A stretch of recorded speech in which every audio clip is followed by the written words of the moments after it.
Hello, everybody. Hey, it's so great to be back here for another episode of Win Government Contract, the podcast. My name is Abraham, and I am your show host.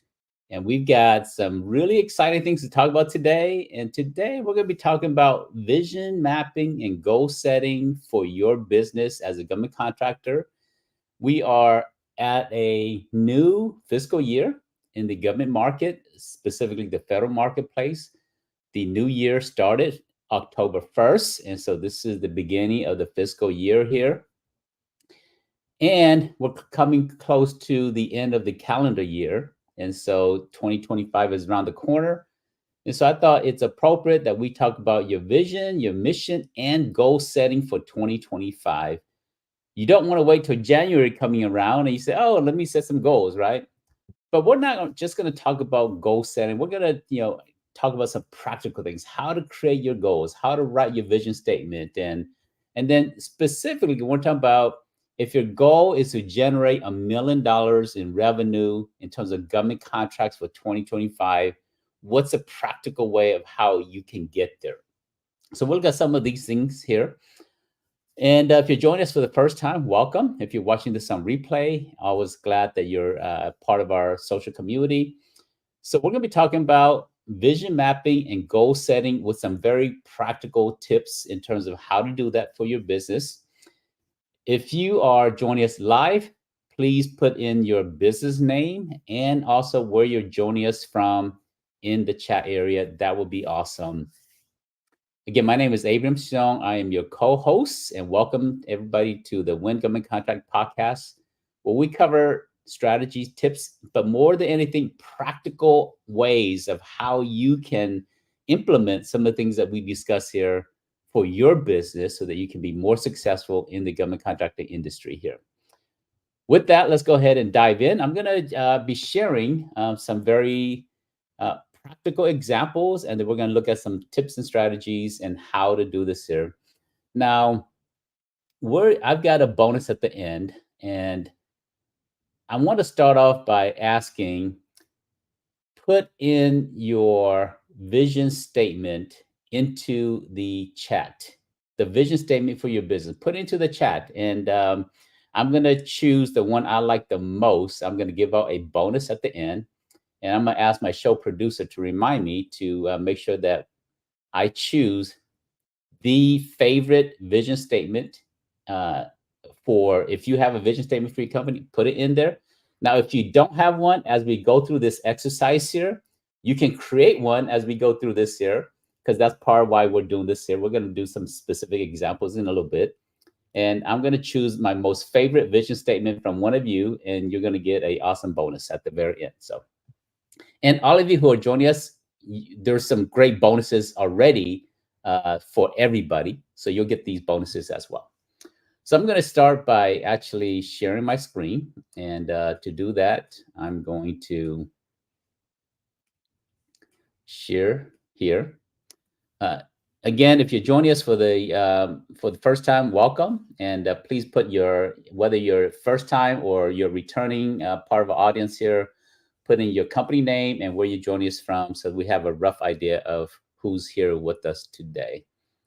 And with that, I'm going to pull up my slides and we're going to be talking about how to create, your vision mission statement. And then we're going to talk about some practical ideas in a second here. So now you're thinking, why does it matter, right? Why does it matter to have vision, mission, and goals for your company?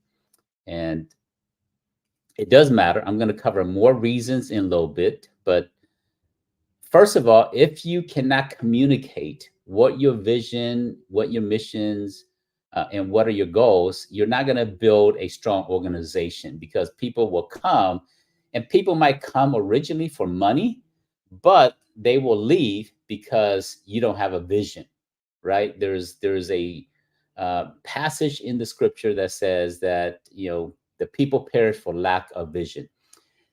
And so that's what we're going to be talking about: vision, mission, goal setting for your business and why these things matter. And then we're going to talk about practically how you can set some specific revenue goals for your business and how to achieve them in 2025. So our agenda is this here. We're going to cover all these things here in today's agenda. So diving right in, right? Sometimes in your quiet moments, in the quiet places, we sometimes have these questions, right? And these questions might be something like, am I living the life that was meant for me? Or do I know what my purpose is? Or am I feeling fulfilled at what I'm doing? Like sometimes we have these questions here, and sometimes some of you you've already answered these questions, and some of you're in the middle of answering these questions, and some of you haven't really thought about these things here, but you deserve answers to these things here. So we're going to use these questions as we move forward into developing your vision goals and setting goals, and vision, mission, and setting goals for your company. And often, do you know what to do with your talents, right? And let me kind of share a quick background story of why I do what I do here at the Government Contractors Association and why I do this podcast here with you guys pretty much every week. I spent 22 years doing church ministry work. And for the first time when I was about 38, almost 39 years old, I finally understood what my mission and my purpose is. And I thought it was to serve in the ministry, but it wasn't. And I've always been an entrepreneur. So I have a full-time business, and I was doing ministry work full-time as well, pretty much full-time. And I understood the parable of the talents. And the short version of the parable of the talents is this here. One person, the master gave 10 talents to. Another person, the master gave 5 talents, and another person, 1 talent was given to them. And the master said, go and take these talents. Now, talent is a monetary source back in the days. Take these talents and go and use them. So the one with 10 went and earned 10 more. The one with 5 went and earned 5 more. The one with 1 went and buried their talent and said, I was afraid to lose it, so I buried it so that when you came back, I can have something to give back to you. And the person that buried their talent was considered evil because they didn't do anything with their talent. And so I wrestled through how that parable and what that means to my own life. And when I understood that parable for my own life, it set me on the course to do what I'm doing today here. Here's how that applied to my own life. I am 10 talent when it comes to training, entrepreneurship, and business principles and business, ideas and helping companies and scaling those companies and empowering others and helping them to grow to become multi-million-dollar corporations. I'm 10 talents. But when it comes to ministry work in the church, I'm 5 talents. And so when I'm doing ministry work, I'm bearing 5 talents that I have, so I'm 10 talent over here, but I'm 5 talent over here. And when I'm doing 5 talent work, I'm actually bearing 5 of my talents because I could be using my time to do 10 talent work. So that's why I do what I do today, because I'm gifted at what I do. And I'm going to share with you my own personal mission statement in a little bit. But I finally understood what I'm meant to do in life. And so I feel absolutely a joy being here with you. No one's telling me, hey, go do this podcast. But I enjoy doing this here. And it's because it's part of my gift and part of what I give to the world here. So we're going to provide you some answers if you have questions. But more than anything, we're going to help you grow your business in the government market by addressing your vision, mission, and setting goals for your company. So let's go in, and setting goals is easy, right? But achieving those goals, it's hard. And to do that, you got to have a game plan in place here. So what's the difference between vision, mission, and goal? Anybody want to put in the chat, what do you think is the difference between a vision, a mission, and goals itself? Feel free to put that in the chat. And if you're joining us, do that there. I see a few of you guys putting in your company name and where you're joining us from. So if you haven't done that, let us know who, your company name and where you're joining us from. That would be awesome. So let's talk about what is the difference between these two. So the first thing I want to do is define what is a vision statement. So your vision statement is this here. It is the what. What is it? And your vision statement has to do with the big picture. Now, often there's confusion, right, between the vision, the mission, and goals itself. And so this is my own take on it. If there's other people that have different opinions, these are my own opinions about what's the difference between the vision, mission, and goals itself here. So the vision is the what and has to do with the big picture. Now, if we go a little bit deeper here, right, your vision also has to do with the future. It's not about the now. It's about the future. So your vision has to do with your how you see the future itself. And it has to be, as you're creating your vision statement, it has to be powerful, it has to be memorable. Powerful and memorable. Now, I've seen a lot of companies and they have some vision statements that no one remembers, not even the CEO. So if you're one of those companies where you have a vision statement, but you yourself, you're the CEO of your own company and you don't even remember your vision statement, what good is that, right? If you don't remember it, guess what? Do you think your employees are going to remember it? Do you think your business partner is going to remember it? Do you think your clients, your audience is going to remember it? So you have to create a vision statement. If that's true, then this podcast here, this session here is important for you because I'm going to show you how to make that more concise so you can remember it and how to make it more powerful. So some examples of vision statement. Now, any Trekkies out there? Put in the chat. Let me know if you're Trekkie out there. But Star Trek, their vision statement, space, the final frontier. I mean, I love this. I mean, it's so powerful. Space, the final frontier. I mean, I get goosebumps just saying that there. All right, I see some of you Trekkies out there. That's awesome. Now, think about this vision here.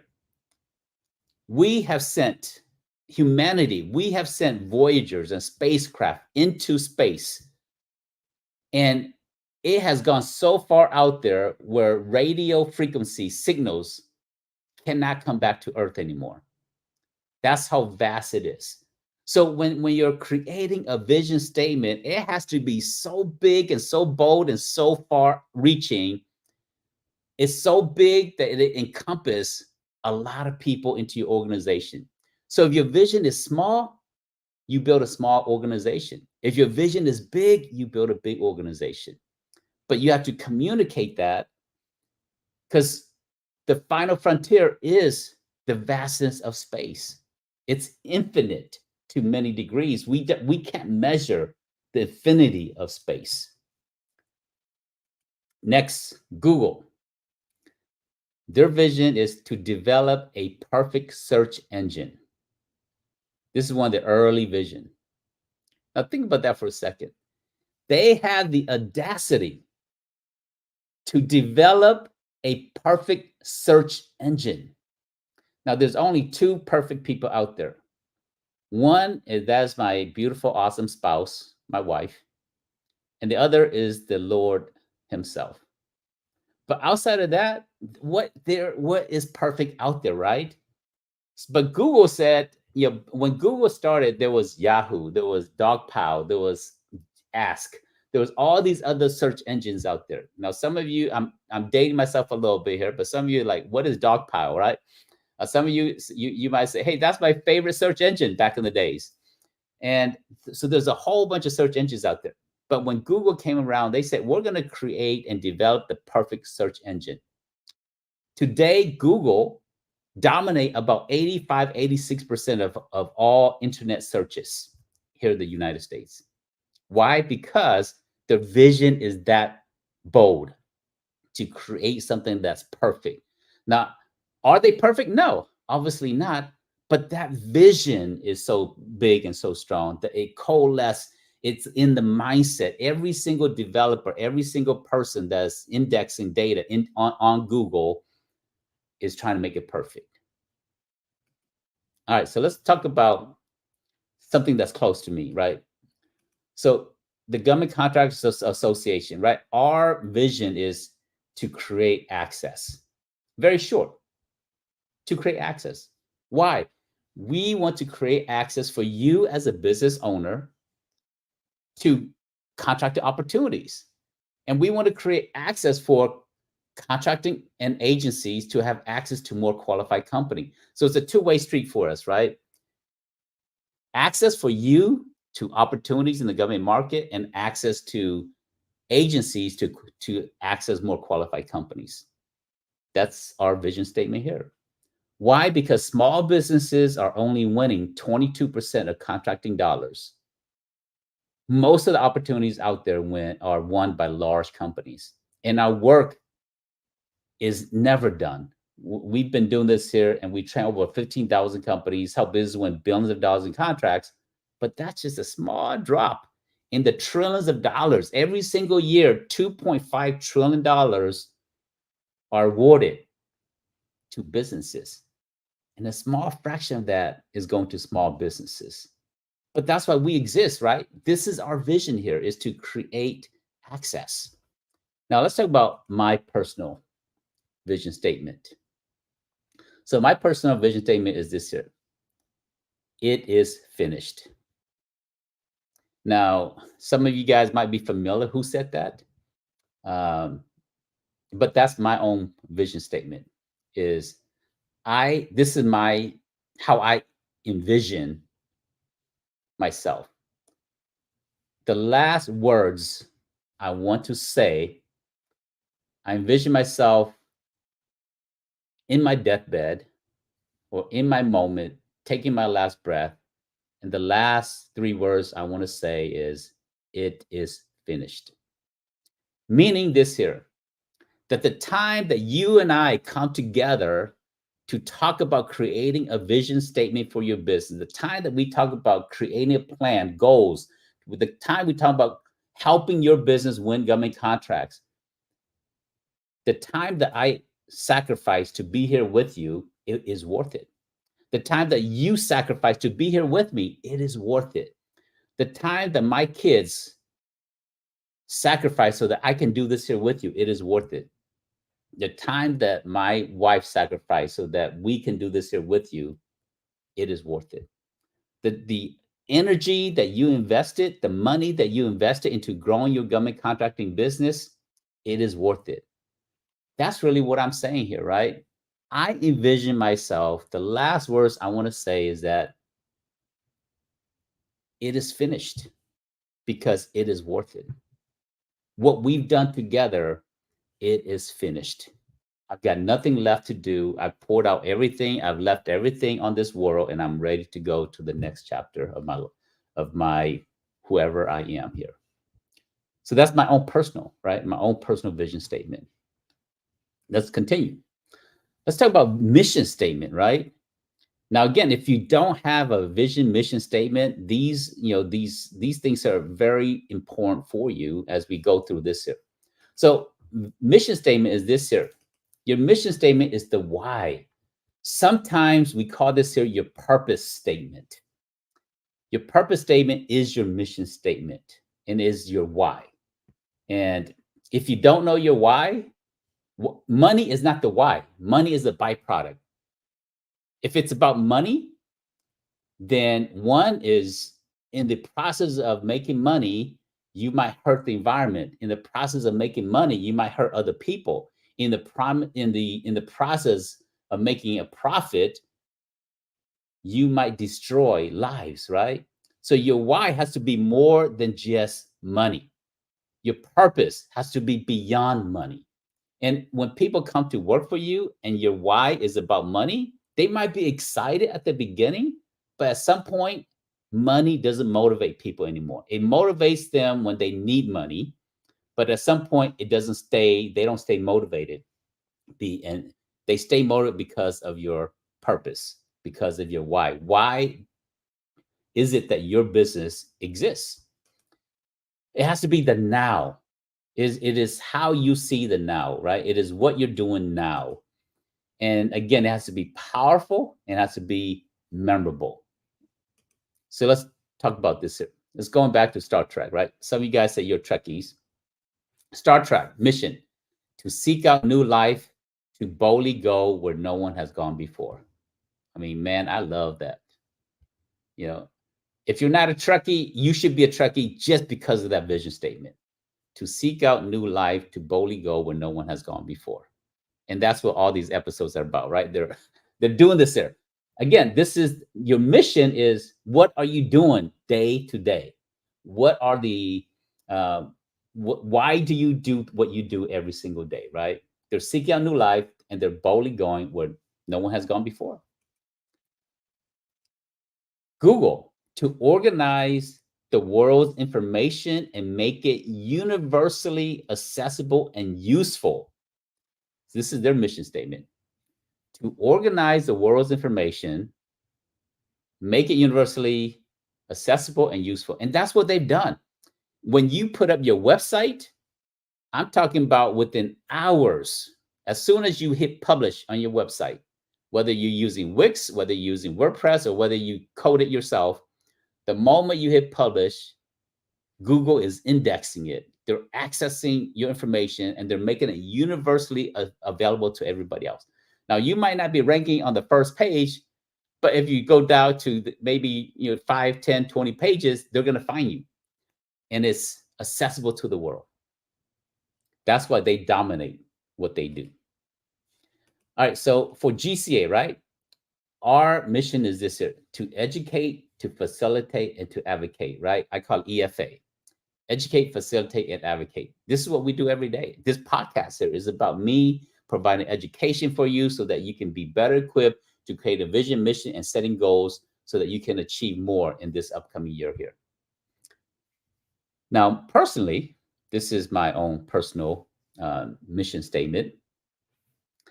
Living my gifts, helping others walk their journeys. That's my own personal mission statement. People ask me, hey, why don't you go out there and do government contracting? Because that's not my gift. My gift to the world is exactly what you and I are doing here together. I get to live out my gift, provide for my family, help other people, make the world better, doing exactly what I do here. I fully understand my purpose and my mission in life. Living my gifts, helping others walk their journeys. And hopefully we all get to do life together. So I'm glad you're here with us and we get to do life together in this journey here. So goals, right? Let's talk about goal setting. Goal has to do with the how, right? Vision is the what, mission is the why, and goal setting is the how are you going to achieve your mission. It has to do with your actions. It has to do with your hands and your feet, right? What action are you taking? And it has to be, your goals has to be measurable and controllable. Now, there's ways to set goals that are measurable and controllable. And sometimes you do need to set some big, audacious goals. But at the end of the day, it has to be measurable and controllable. Or you need to have sub goals that makes it achievable and controllable. So let's talk about examples here, right? If your goal is, I want to lose 20 pounds in 2025. Well, that's okay. But if you don't lose 20 pounds, who's in control of that?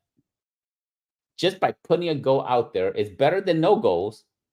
But if it's not controllable and it's not measurable, it's hard to make changes, right? It's hard to improve on that goal. So a better goal, instead of losing 20 pounds, is this here: to exercise 3 times every week. Now I'm gonna sidetrack a little bit and get personal with you.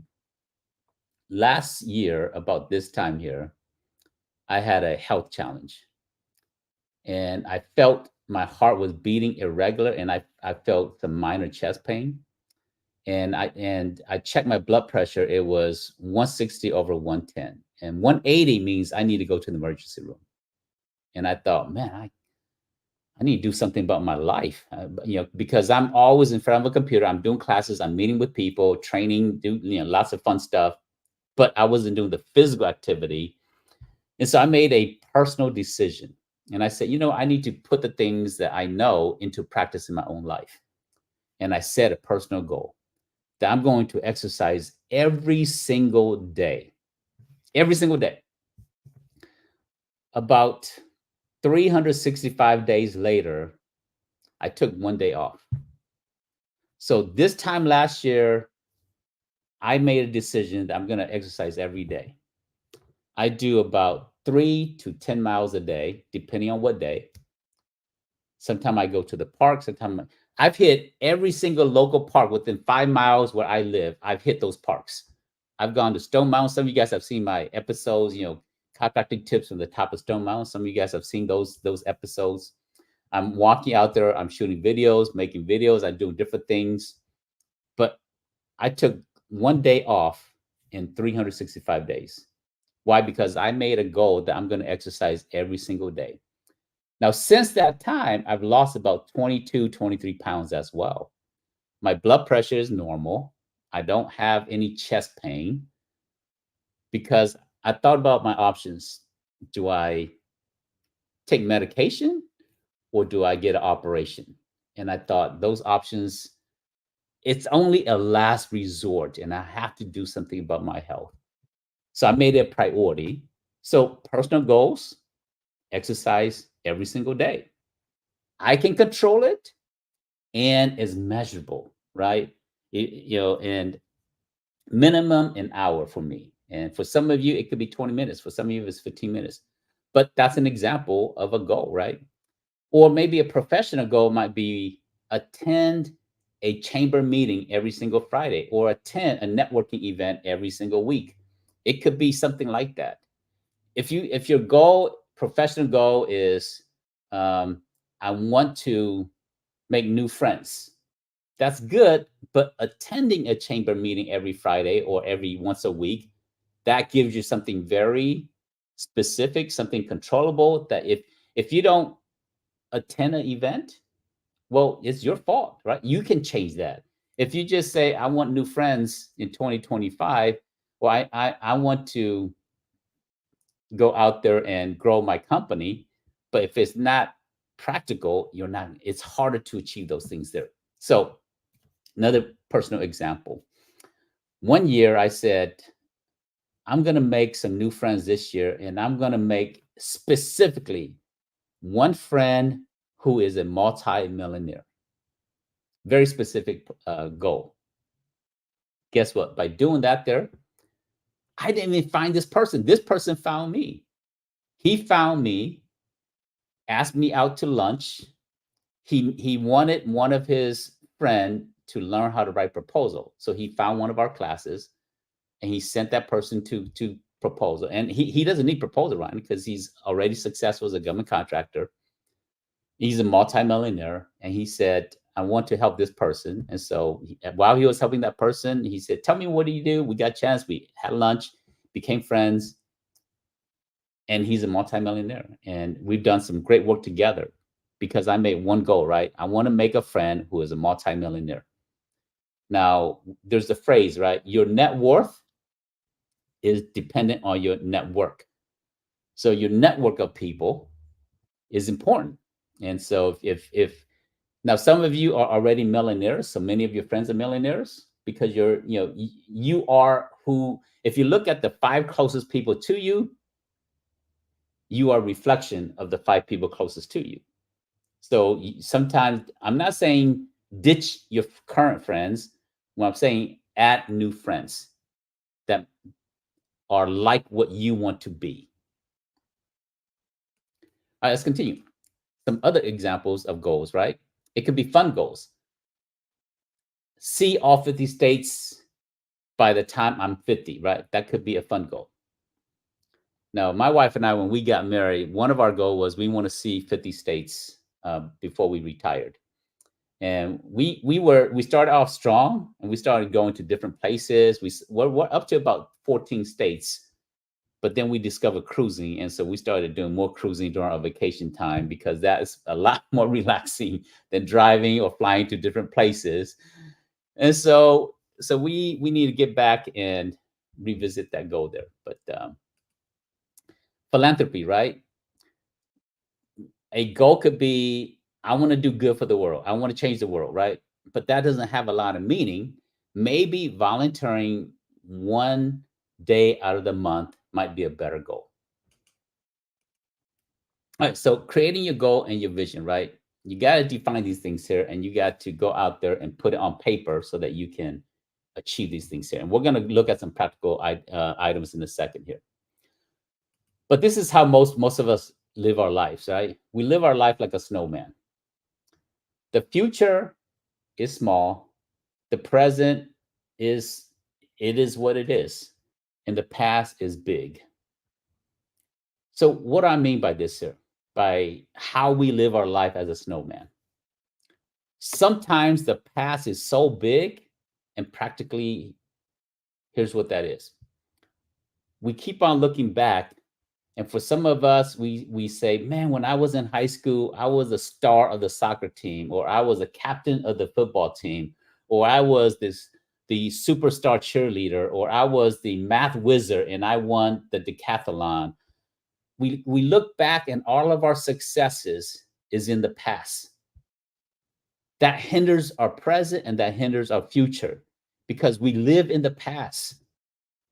Or sometimes our successes is so big, it limits us, right? But most of the time, our past failures or our past challenges limits us as well.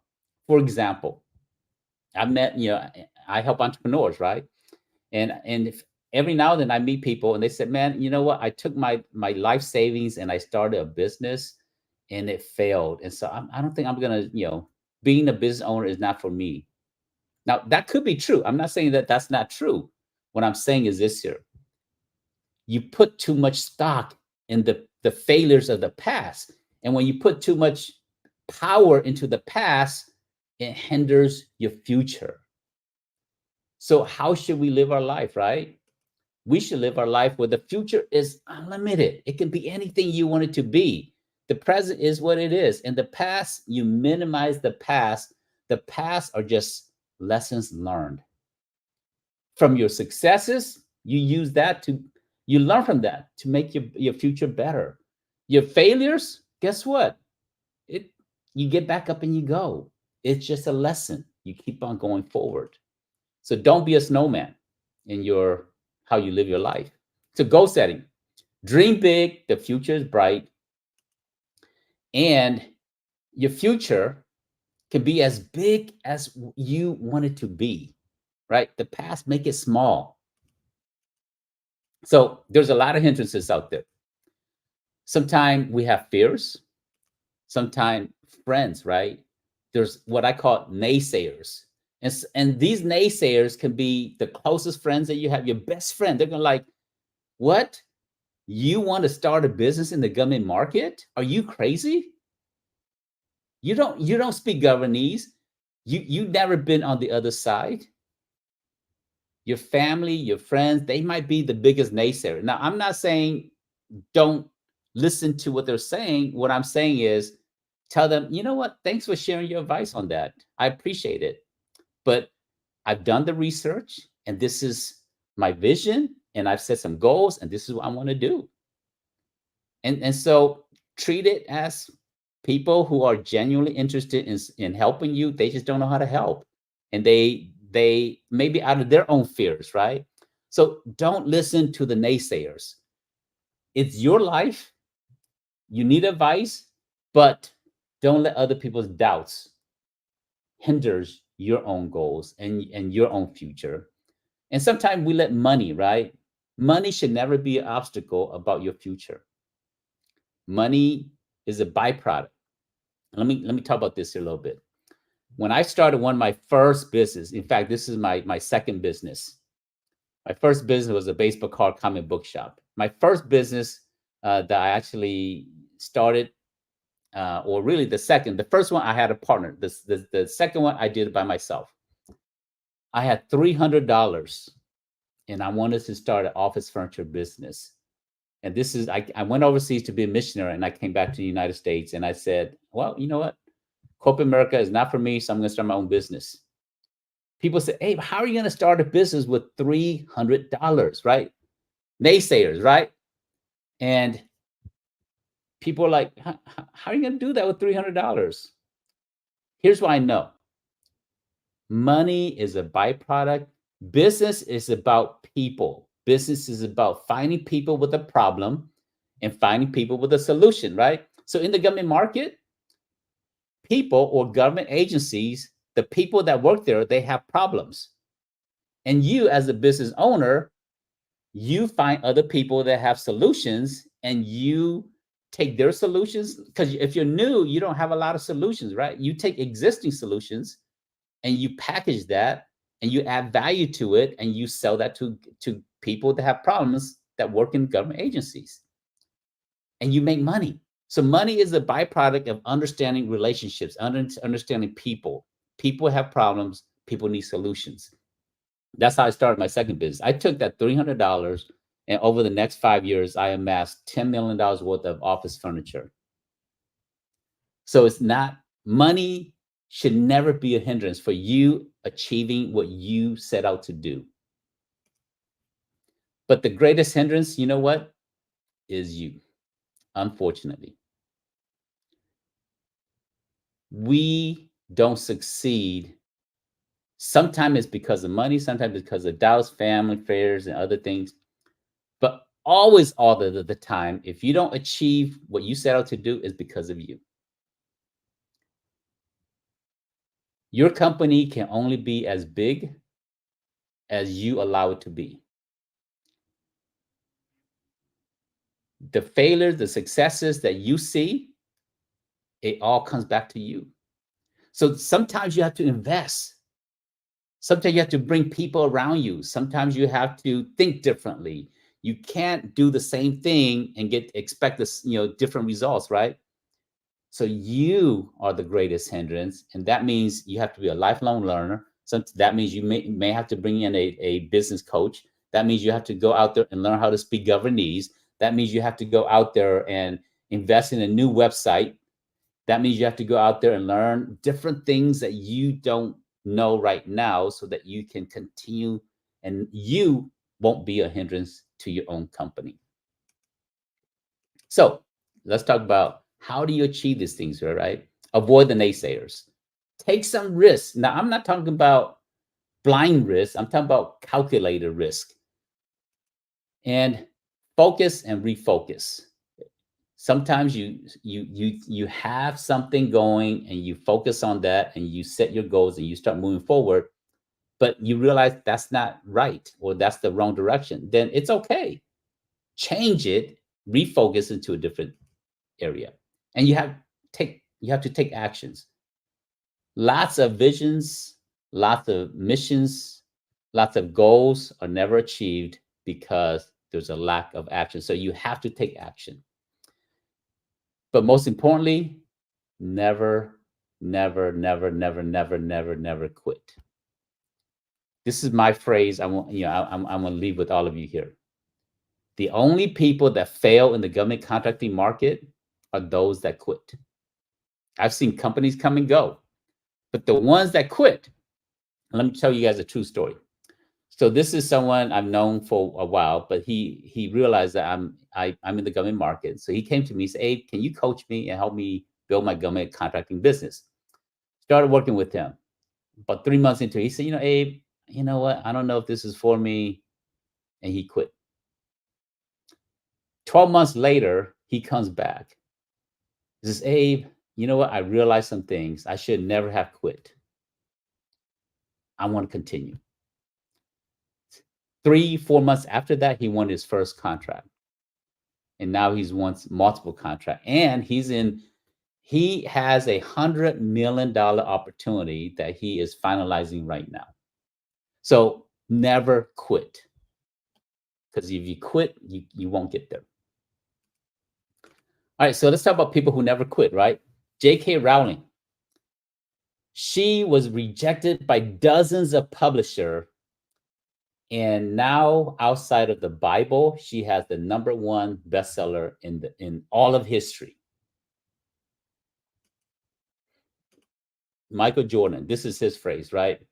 He says, I have missed more than 9,000 shots in my career. I have lost almost 300 games. On 26 occasions, I have been entrusted to take the game winning shot and I missed. I have failed over and over and over again in my life. And that is why I succeed, right? But arguably the best basketball player ever. Now, some can argue other people, and we're not here for that debate, but that's what he said. Thomas Edison, he had a hearing impairment. He was fidgety, and he went to school, lasted only 3 months. People and teachers say he was too stupid to learn anything. Eventually, he had to be homeschooled. And this is what he said: I have not failed. I've just found 10,000 ways that do not work. And so he's a credit to giving us light, right?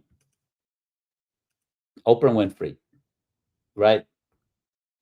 As a young child, she grew up in poverty. And when she decided to get into show business, people said, you're too dark, you're too big, all these negativity about her. And this is her phrase: I don't think of myself as a poor, deprived ghetto girl who made good. I think of myself as somebody who, from an early age, knew I was responsible for myself and I had to make good. And there's lots and lots of other people out there. So because of time, I'm not going to continue with this here. We're going to get into some examples, right? We're going to talk about practical stuff for you. So with that, I'm going to go down and a few quick tips. Share your goals once you make them. Revisit your goals. Share your vision, mission statement. Ask for accountability. Get professional help if you need to. Find a mentor. But I'm going to give you guys this sheet here. So this is one of my bonus for you for joining me today. And we're going to do some practical stuff. And so I'm going to ask you to participate. So when I ask you to participate, please participate, because you can get something valuable out of our time together here. So my show producer is going to put this vision map into the chat here, so you can download it. But I'm going to actually go and pull it up and then we're going to talk about some practical stuff for your company. So how do you create a vision, mission, and set goals for your company?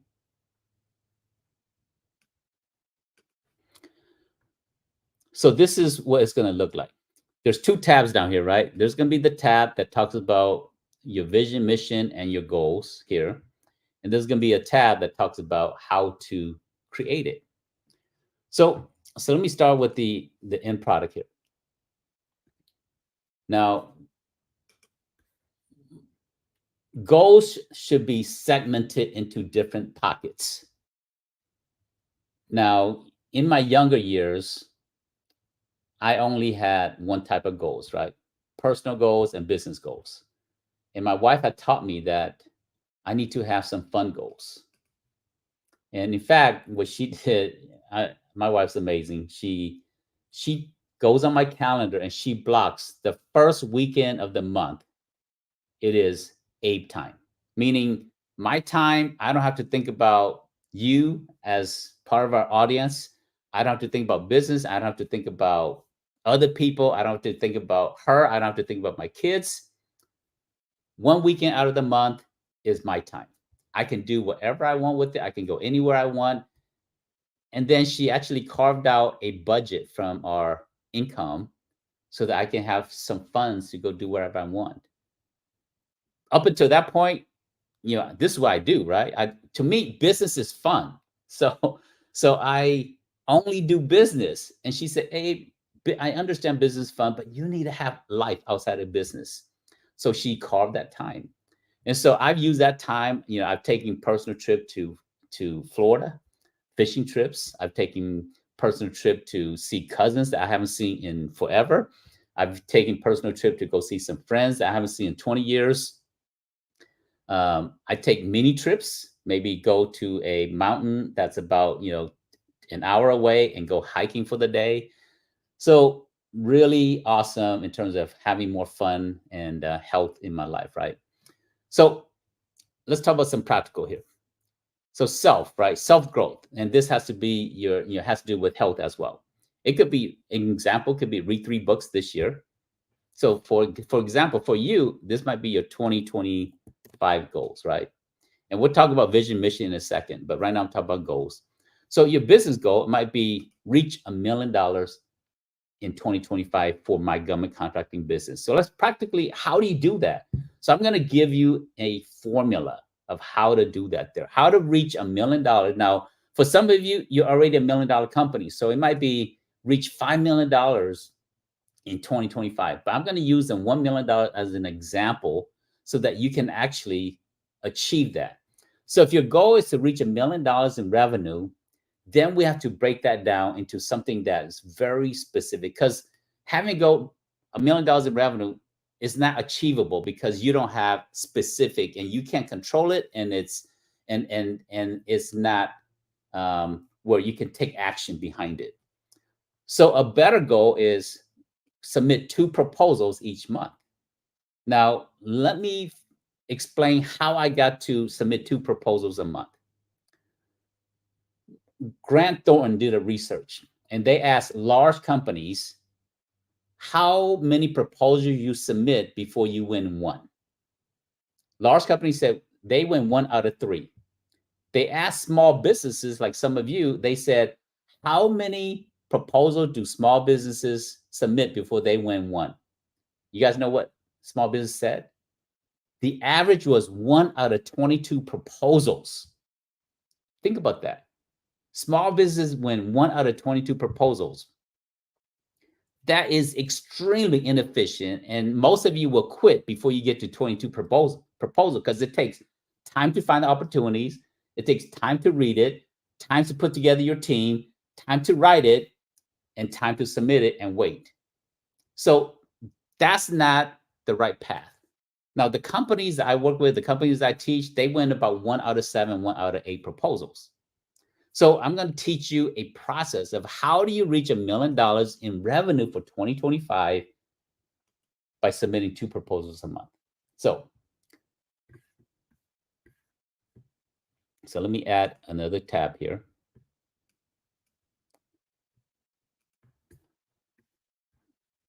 So the first thing I'm going to do is we have to determine the average revenue per NAICS code in your industry. So let's do that. So I'm going to come in here. I'm going to go to USA Spending. Now, for some of you, USA Spending is your favorite website. For many of you, you like USA what? So usaspending.gov, and I'll put it into the chat here for convenience. So this should be one of your favorite website all time here. So when you come in here, you go to search, and it's going to take you to the search here. So what I'm going to do is I'm going to come here, and I'm going to take your NAICS code. So if I need class participation here, so put your primary NAICS code in the chat, and we're going to use the first person to do that. We'll use yours.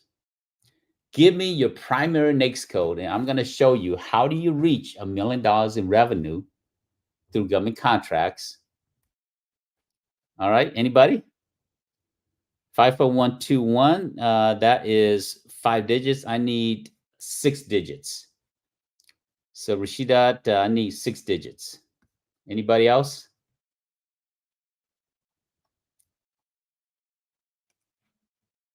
It's your 6-digit NAICS code. All right, Devin. Okay, 541-611. All right, great number. So what I'm going to do is I'm going to come down here, or I can just put it in here, right? I can put in here 541-611. Now, if you never used this before, you can actually put keywords in here. So you can actually put keywords in here, and you can get to the same place, right? So 541-611. So I'm going to choose this here, and I'm going to determine what is the average revenue for my industry, my NAICS code. So this is how I'm going to do it. By doing that, I'm going to hit submit. And USA Spin is going to give me some results. So the first thing I need, I'm going to pull up my calculator here. Well, that is pulling up. So the first thing I need is I need to know how many total contracts, right, was awarded. They awarded 196,335 contracts in your NAICS code here, Devin. Almost 200,000 contracts awarded. But this is total. So what I need to do is I need to say, okay, you know what? I need to choose just on time because I want to see how much they awarded in 1 year, right? Because this is since 2008. So this is since 2008. So I'm going to add the year and I'm going to keep the NAICS code. So by doing it this year, I can actually zero into 1 year and I can determine if they award this so much per year, and I know how much the total number of award amount, then I can break out what the average amount of revenue is per contract. So now I've looked at it. So in 2024, they awarded 18,724 contracts. The next thing I want to do is I want to look at the total amount. So I'm going to come down here. I'm going to come down here to the results over time. I'm going to change it from month to years. And if I put my mouse here, it's $14 billion that was awarded in one NAICS code last year. Now, I'll give you guys a little perspective. I'm originally from a small little country called Laos. It's between Thailand and Vietnam. So Laos is a small country between Thailand, Vietnam, and Southeast Asia. The GDP of Laos is about $17 billion. The whole nation, about 10 million people, produce $14 billion. Or $17 billion. And we spend on just administrative management $14 billion. So we spend a lot of money to manage our office and manage people and so forth. So $14 billion. So now I'm going to take my calculator and I'm going to take $14 billion. I'm going to divide that by 18,724. So my calculator here, 14 billion, right? There's 9 zeros after 14. So I'm going to put 1, 2, 3, 4, 5, 6, 7, 8, 9. So that's $14 billion there. I'm going to divide that by 18,724. And it's going to give me the average contract. So the average contract is $747,000. So if this is you and your goal is to reach $1 million, that means you need to win 2 contracts for the year. You need to win 2 contracts for the year, Devin. Because the average number of contract is 747,000. Now, for some of you, this is too big for you. And so you might want to start off at $300,000. And so in your situation, to reach $1 million, you might have to win 3 contracts instead of 2. So that's how you determine the average number of contracts in terms of award amount. So now we know this here, we're going to come back and we're going to work our math here, right? So most people win 1 out of 22. Since you guys are coming to class and you're working with me, I'm teaching you, I'm training you, you're learning from other people. That's awesome. The more you know, the more you speak Governese, the more you're acclimated to the government market, you're going to get to a point where you're winning as a small business. You're going to win 1 out of 8. So if you're winning 1 out of 8 to win 3 proposals for the year, right? Because you're winning 1 out of 8. So to get to 3, that means you have to submit 24 proposals, right? So when 3 proposals you have to submit is 24. Again, to get to 1 out of for those that invest in themselves and constantly learning and getting help, whether it's from me or from anybody else, small business that I work with win 1 out of 8. So that means to win 3 proposals, they need to submit 24 total proposals. Now, the average, right? If the average is 300,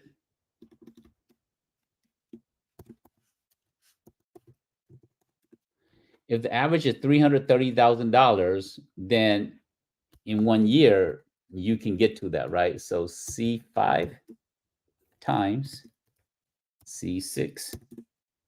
Oops. C5 times C6. Let's make this here.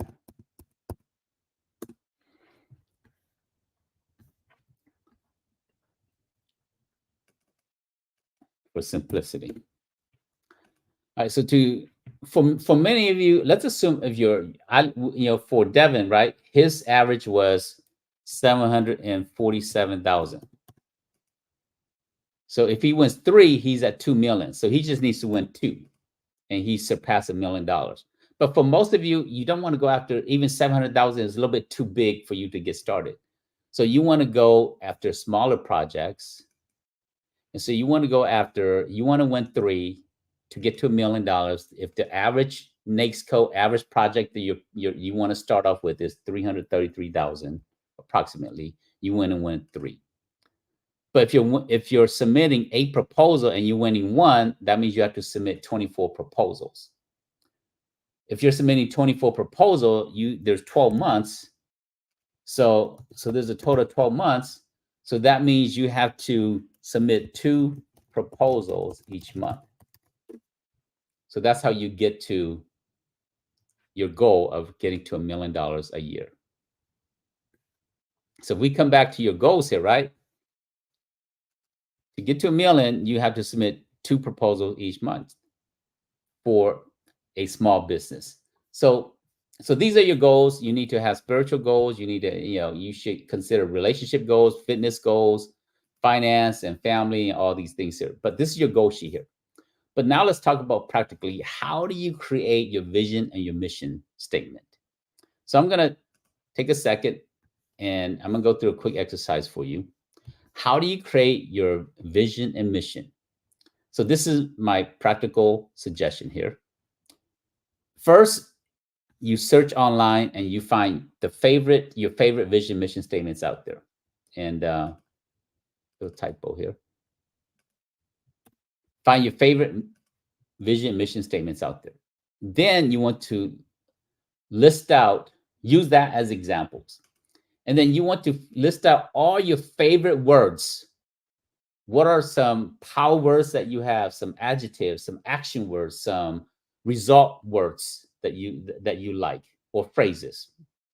And then you want to fuse those phrases together, or those words together, to create your vision and your mission statement. And then we're going to use ChatGPT to clean up your vision mission statement. And then we're also, once you think you have one, then we're going to use the U.S. Patent Trademark Office to research to make sure that whatever phrase you're going to use for your business, that is not already registered and trademarked by somebody else. Keep in mind, your vision mission statement has to be short, powerful, memorable, and actionable. And so these are the key things. So here's some examples here, right? I did this as an example, but I want some of you to participate. So in the chat, give me some words or phrases that you like. I started with a few here, and then I'm going to show you how to turn this into your vision mission statement. Because some people say you need to go create a vision statement, but they never show you how to do that, right? I'm going to show you how.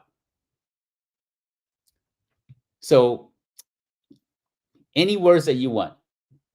Something that is a power word, and power adjective, an actionable action word, a end result word, anything that you like.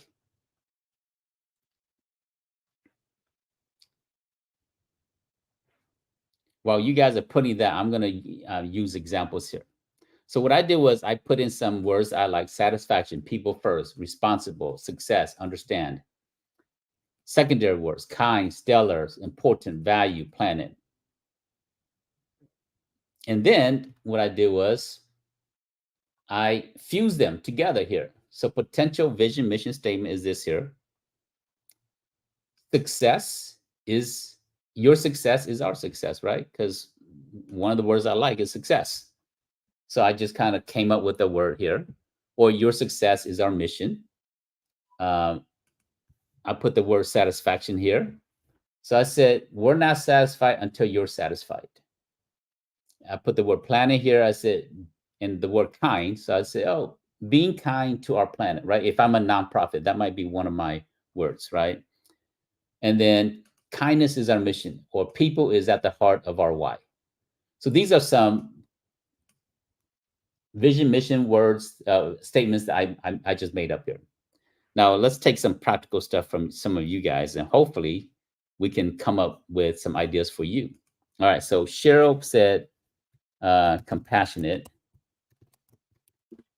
and then Wood said competitive.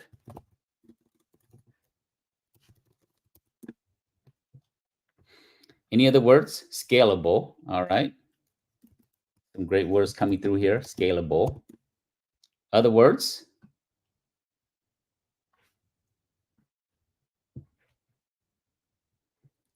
Any other words? All right, so I'm gonna come up with a few using these three phrases here that you or words that you guys put in here. Okay, so, urgency. All right, so the word urgency,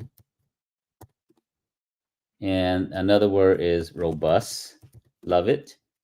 Another word is finisher. All right.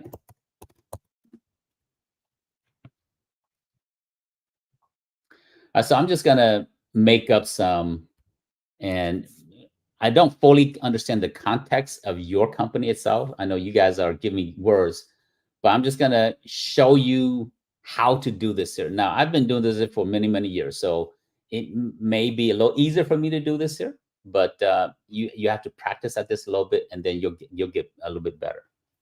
All right, so one final one, optimize, and if you have more, keep it coming.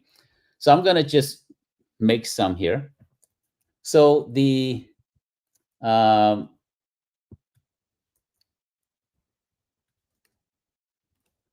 let's see here.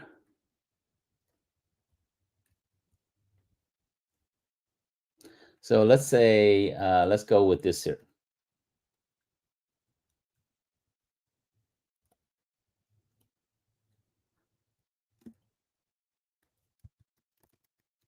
Creating robust endings. Now I use a different word, ending, instead of finishers, but very similar meaning. Or let's do another word here.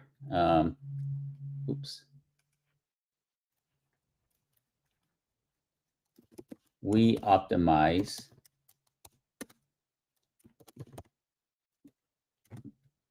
your success.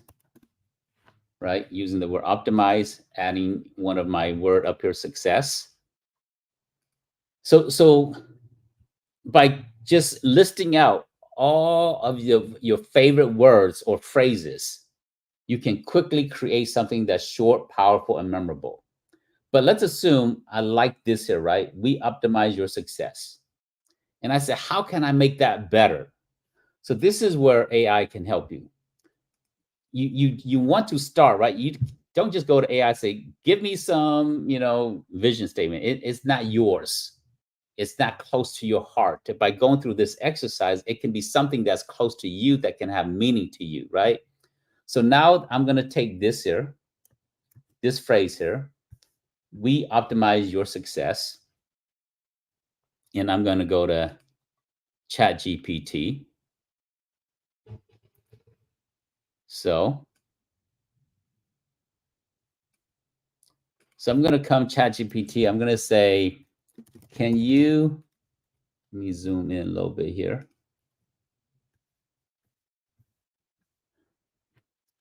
Can you take this mission statement and create new versions? Keep it short, powerful, and memorable. Give me 6 examples. And then I'm going to paste that in here, right?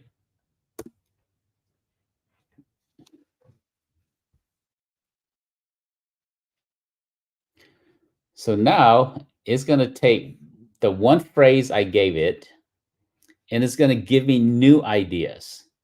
Maximizing your potential, unleashing success together, success perfected for you, elevating excellence in every move. Now, I can further define this here. I can say, give me new examples with 4 words or less. Keep it powerful. Keep it as a powerful phrase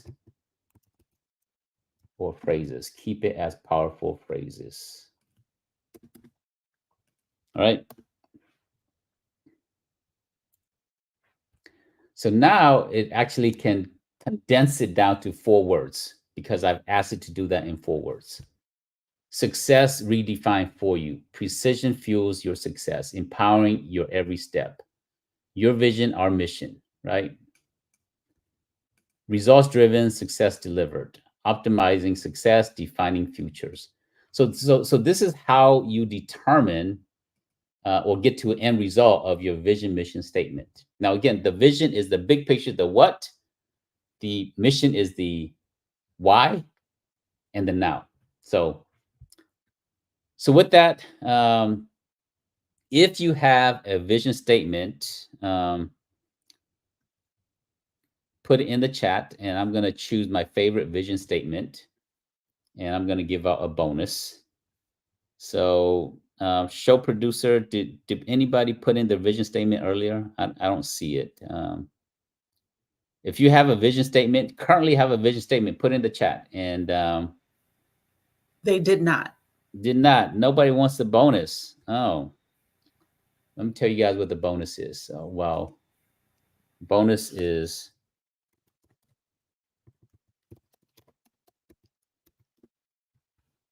this here. I'm giving out this course here.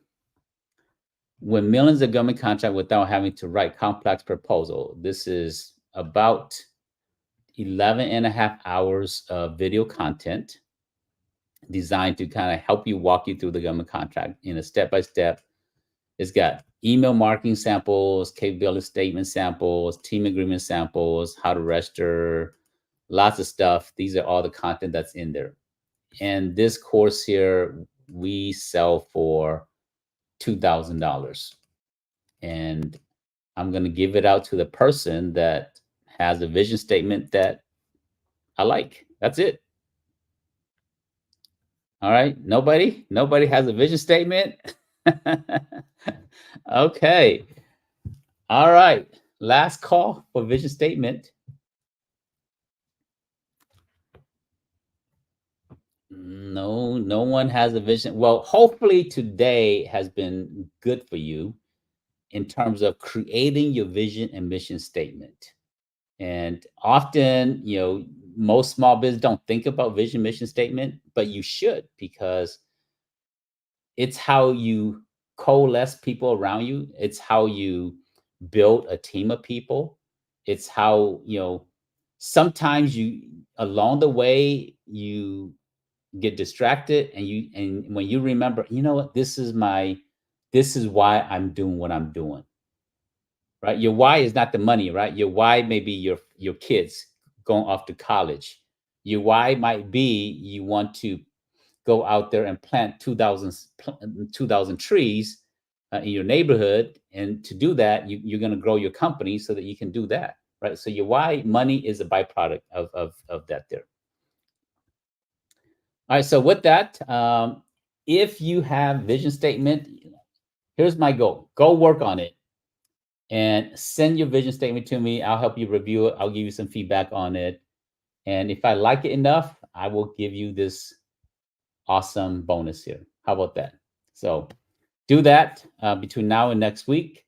Now, next week, we're going to be right back. And we're going to be We're going to talk about some really cool stuff. In fact, let me give you the topic for next week, and so that some of you can come back and join me for next week. So give me 1 second.